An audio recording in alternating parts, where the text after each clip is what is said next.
बैसल जानकी अभियम सदिखन अही सबके अही मन माफी कपन बात ऐसा सुनो जानकी अभियम सदिखन अही सबके अही मन माफी कपन बात ऐसा सुनो मिथिलांचल गर्व जानकी अभियम 106 मेगा।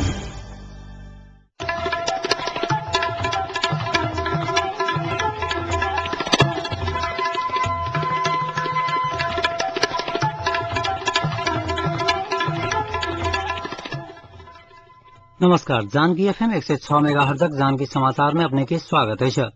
जैसा सुनल जाओ समाचार। एखनुक मुख्य समाचार।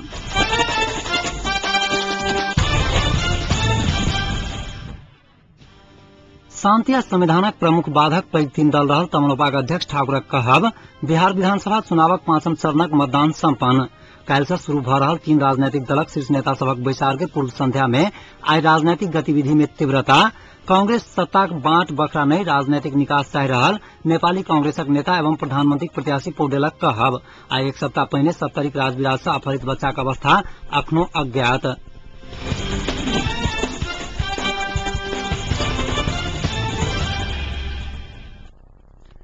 तराई मधेस लोकतांत्रिक पार्टी के अध्यक्ष महंत ठाकुर शान्ति आ संविधानक प्रमुख बाधक पैघ तीनू दल रहल आरोप लगौलनि। बारा के सिमरौनगढ़ स्थित कचौरबा में आयोजित कार्यक्रम में बजैत ठाकुर ई आरोप लगौलनि। अध्यक्ष ठाकुर स्वायत्त से मात्र मधेस आगा बढ़त आ एकरा प्राप्त करक लेल संघर्षक कोनो विकल्प नहीं रहल बतौलनि। वही कार्यक्रम में बजैत तमलोपा केन्द्रीय उपाध्यक्ष ब्रिखेश चन्द्रलाल तीनू पैघ दल कांग्रेस एमाले आ माओवादी ऊपर आक्रोश व्यक्त कयलनि। लाल मधेसवादी दल के बाहर राख तीन दलक सहमति से नेपाल में शांति नहीं भ सकत उल्लेख करैत मधेसक प्रतिनिधित्व संविधान सभा में कम रहितो देश में आधा से बेसी मधेसी अछि आ हमरा सब एकता बल में अपन संविधान निर्माण करब बतौलनि। एकटा दोसर प्रसंग में लाल भारतीय राजदूत राकेश सूद ऊपर जूता प्रहार कऽ माओवादी नेपाल भारतक संबंध खराब करक संगे परेशान करक रणनीति बना रहल आरोप लगौलनि। तहिना तमलोपाक दोसर उपाध्यक्ष हृदय त्रिपाठी सहित मसांत धरि में संविधानक काज आगा नहीं बढ़ल तऽ तमलोपा संविधान सभा से बाहर भ जायत बतौलनि।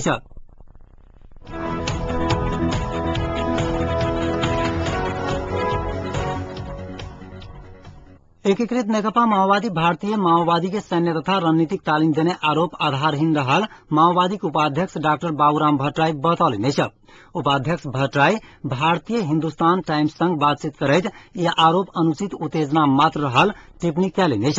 विगत कार्तिक 8 गते नेपालक लेल भारतीय राजदूत राकेश सूद नेपाली भूमि से भारतीय माओवादी के सैन्य तथा रणनीतिक तालीम देने ब्यौरा सहितक पत्र गृह मंत्रालय के बुझौने रहथिन। सूद गृह मंत्री रावल के बुझौने पत्र में भारतीय माओवादी के नेपाली माओवादी जनसेना भारतक ओडिशा झारखंड छत्तीसगढ़ आ बिहार से सैन्य तालीम देने उल्लेख है। भट्टराई भारतीय माओवादी के अपने सब तालीम नहीं देने आ कोनो हालत में तालीम नहीं देव कहैत भारत संगक संबंध अपना सबके बिगाड़ के नहीं अछि बतौलनि। भारतीय राजदूत सूद ऊपर विगत महीना में सोलुखुम्बु में कयल गेल दुर्व्यवहार के लग भारत एहन प्रतिक्रिया देने भट्टराई बतौलनि।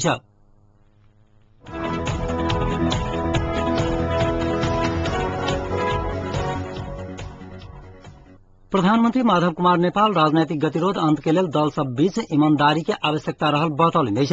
प्रधानमंत्री सरकारी निवास बालुवाटार में दियाबाती नेपाल संबद्ध ईद तथा छठ पावनि के अवसर में आयोजित चायपान कार्यक्रम के बाद पत्रकार सब संग संक्षिप्त बातचीत करैत प्रधानमंत्री नेपाल शांति प्रक्रियाक संबंध में विगत में भेल सहमति के संबोधन भेल तऽ तत्काल राजनैतिक दल सब बीच सहमति हैत विश्वास व्यक्त कयलनि।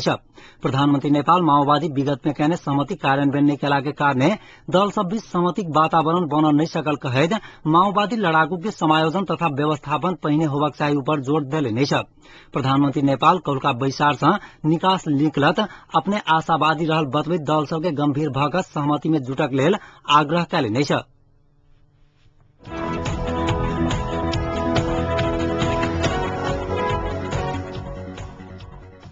अवैध रूपे भारत से आनि रहल करीब 2 लाख मोल बराबर के खाद्य सामग्री धनसाक पुलिस नियंत्रण में लेलक अछि। भारत से अवैध रूपे भंसार से नुकाका आनि रहल करीब 2 लाख मोल बराबर के दाल बूट तेल सहित खाद्य सामग्री पुलिस धनसाक कचरी से नियंत्रण में लेलक अछि। नियंत्रण में लेल गेल सामान सब भंसार में बुझाओल गेल पुलिस जनौलक अछि।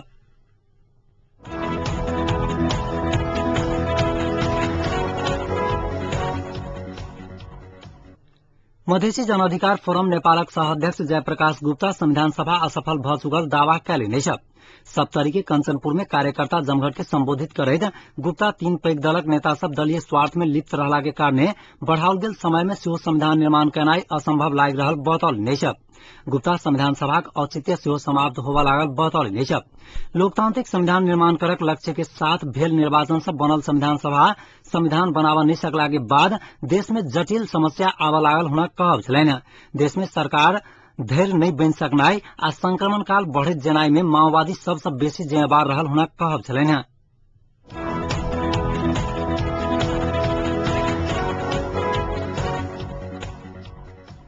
राष्ट्रिय प्रजातंत्र पार्टी नेपाल यह कार्तिक 27 गते से 29 गते धरि देशव्यापी रूप में खबरदारी तथा विरोध प्रदर्शन कर लागल राप्रपा नेपाल आई राजधानी में पत्रकार सम्मेलन कर प्रमुख राजनैतिक दल लंबा समय से देश के अनिर्णय के बंदी बनाने आरोप लगबैत देश के संकट से मुक्त कराबक लेल विरोधक कार्यक्रम सार्वजनिक कयल गेल जानकारी देलनि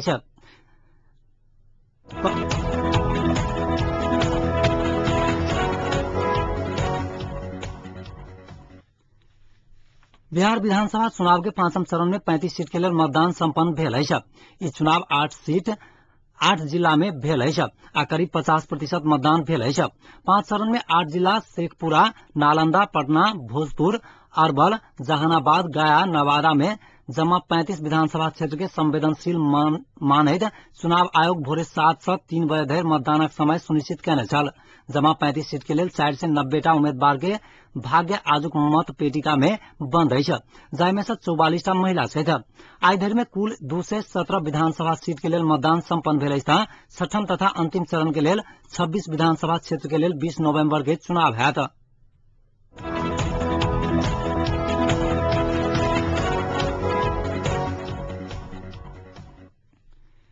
काल्हि से पुनः शुरू भ रहल 3 राजनीतिक दलक शीर्ष नेता सबक बैसार के पूर्व संध्या में आई राजनीतिक गतिविधि के तीव्रता भेटल है। एहि क्रम में नेपाली कांग्रेसक सभापति सुशील कोइराला से एमाले अध्यक्ष झलनाथ खनाल आ राप्रपाक अध्यक्ष पशुपति शमशेर राणा अलग अलग भेंटवार्ता कैलनि।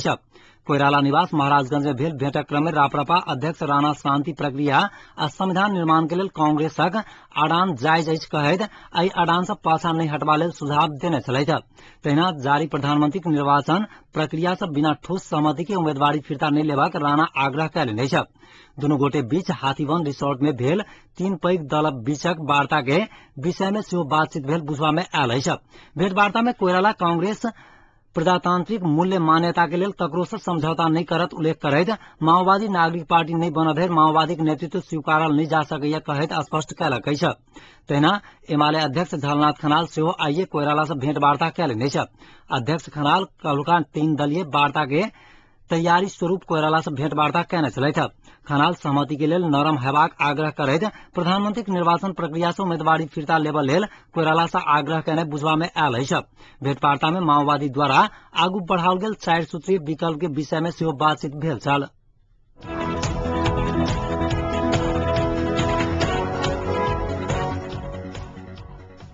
नेपाली कांग्रेसक नेता एवं प्रधानमंत्री प्रत्याशी रामचंद्र पौडेल कहलनि जे कांग्रेस सत्ताक बांट बखरा नहीं राजनैतिक निकास चाहि रहल अछि। प्रधानमंत्री निवास बालुवाटार में आयोजित चायपान कार्यक्रम में पौडेल ई बात बतौलनि। तेना समारोह में पहुंचल माओवादी के उपाध्यक्ष डॉक्टर बाबूराम भट्टराई तीनों पैघ दल बीचक विमर्श में अध्यक्ष मंडल के प्रस्ताव में विमर्श भेल जानकारी देलनि। हाथीवन में संपन्न बैसार में माओवादी के अध्यक्ष प्रचंड प्रेसिडियम के प्रस्ताव कहने भट्टराई बतौलनि।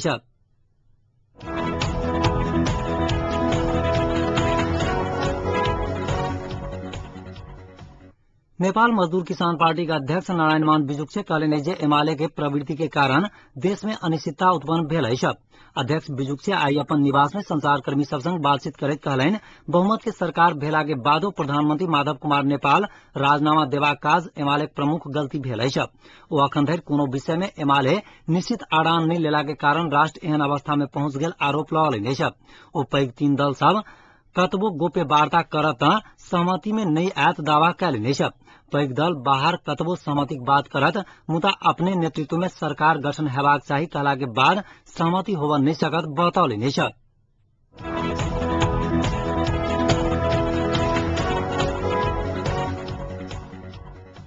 नेपाल सरकार किसान सबके लेल मल के उचित व्यवस्था नहीं कैला के कारण भारत से गुणस्तरहीन मल आइन का प्रयोग करक लेल किसान सब बाध्य रहल सप्तरी किसान सब जनल गैसब। नेपाल में पर्याप्त मात्रा में मल के व्यवस्था नहीं कैला के कारण बाध्य भका सप्तरी किसान सब भारतक विभिन्न स्थान से मल आनक लेल बाध्य भेल। भारतक अनरामंठ लौकी सहितक विभिन्न स्थान से दैनिक हजारों किसान सब भारत से मल आनक लेल बाध्य भेल। एम्हर भारतीय सीमाना में खटल स्थानीय पुलिस प्रशासन मल आइन रहल किसान सब से प्रत्येक बोरा 5 रुपया 10 रुपया दर से ल रहल किसान सभक उपरा गैस। एहि संबंध में बेर बेर विभिन्न समाचार माध्यम से समाचार संप्रेषण कैला के बादो संबंधित निकाय सब आ पुलिस प्रमुख सब मौन रहल अछि।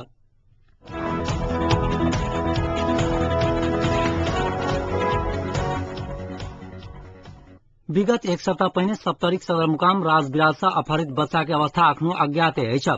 सप्तरीक बनौली गाविस घर रहल आ अखन सप्तरीक राजविराज स्थित देवकी बाल विद्या मंदिर राजविराज के कक्षा 6 में अध्ययनरत 12 वर्षीय बालक नंद किशोर चौधरी की अवस्था अखनो अज्ञाते रहल पारिवारिक स्रोत जनल गैस। विगत कार्तिक 16 गते रात में बालक चौधरी के सदरमुकाम राजविराज से 5-6 गोटे के संख्या में आयल अज्ञात हथियारधारी समूह घरे से अपहरण कैने रहेगा। एहि बीच अपहरित के परिवार से अपहरणकारी सब टेलीफोन कगा 5 लाख मांग कैने अपहरित बच्चा के परिवार जनल गैस। एम्हर अपहरित के परिवार एक विज्ञप्ति जारी कका बिना शर्त बच्चा के रिहाई के लेल संबंधित निकाय से मांग कैल गैस। तेना अपहरणकारी के खोज तलाश भ रहल सप्तरीक प्रहरी निरीक्षक भुवनेश्वर प्रसाद शाह जानकारी देलनि।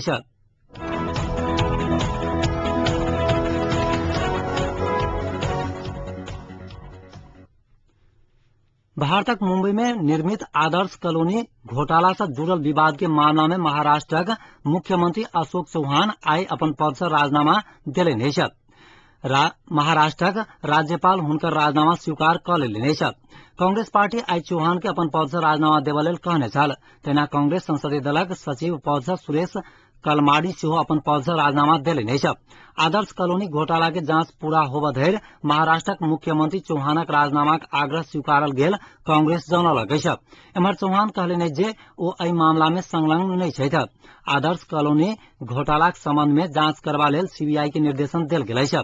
कारगिल युद्ध के क्रम में शहीद भेल जवानक परिवार के लेल बनाओल गेल आदर्श कॉलोनी में मुख्यमंत्री चौहानक संबंधित के किछु घर उपलब्ध कराओल गेल अछि।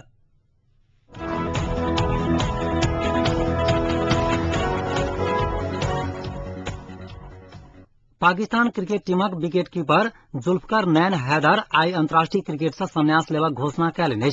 मैच फिक्स नहीं करक कारण जान मारक धमकी अवला के बाद हैदर मुंबई में साउथ अफ्रीका विरुद्ध चल रहा श्रृंखला बीच में छोड़कर लंदन चल गेल छलथि।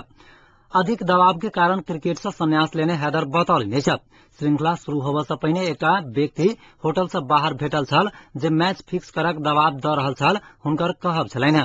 हैदर दुबई में होटल से निकल कर रहस्यमय तरीका से लंदन चल गेल रहथि।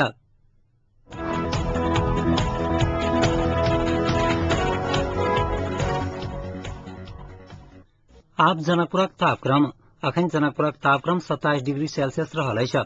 आज जनकपुरक अधिकतम तापक्रम 34 डिग्री सेल्सियस और न्यूनतम तापक्रम 21 डिग्री सेल्सियस रहल। काल्हि जनकपुरक अधिकतम तापक्रम 33 डिग्री सेल्सियस और न्यूनतम तापक्रम 20 डिग्री सेल्सियस रहक संभावना अछि।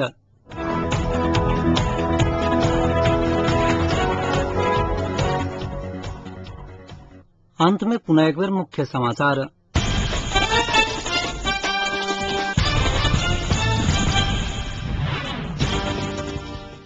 शांति आ संविधानक प्रमुख बाधक पैघ 3 दल रहल तमलोपाक अध्यक्ष ठाकुरक कहब।